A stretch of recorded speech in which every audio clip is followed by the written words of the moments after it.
If you read the Bible, Abraham had 3 wives. That's correct.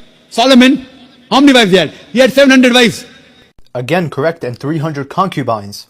It is later on the church has put a ban that Christians should marry only one, not the Bible. But are we forgetting what happened to Abraham? Yeah, Abraham had more than one woman, Sarah, Hagar, and later Keturah. But who told him to take Hagar? Not God. It was Sarah's idea because they doubted God's timing. And the moment he brought in the second woman, jealousy, abuse, division, Hagar despised Sarah. Sarah mistreated Hagar. Ishmael and Isaac's descendants remained divided for generations. So Abraham's story isn't proof God approves of polygamy.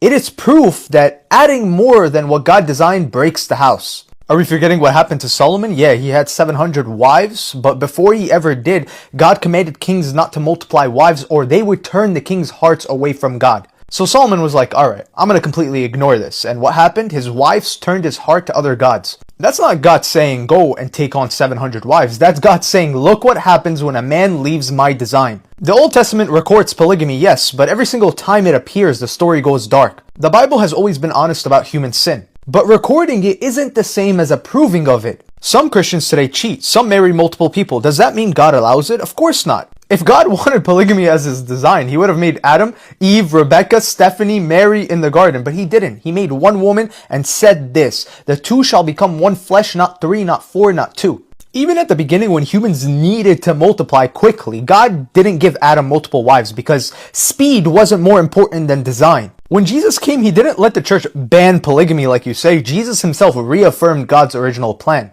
From the beginning, God made them male and female. A man shall be joined to his wife and the two shall become one flesh. Jesus didn't say wives. He didn't say the 3 become one flesh. He said one wife. The apostles taught the same thing. Each man should have his own wife. Leaders must be the husband of one wife. Now about the idea of taking multiple wives to help them financially. You can help widows and single mothers without marrying them. You know that, right? Marriage is supposed to be a picture of Christ and the church. Christ doesn't have multiple brides. He has one bride.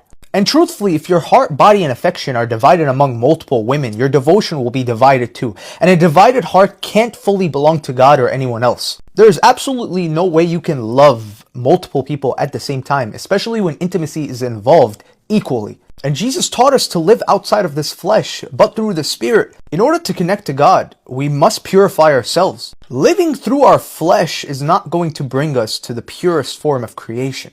Polygamy will always lead to destruction. And God's design has always been the same. One man, one woman, one flesh, one covenant, one bride. Just like Jesus.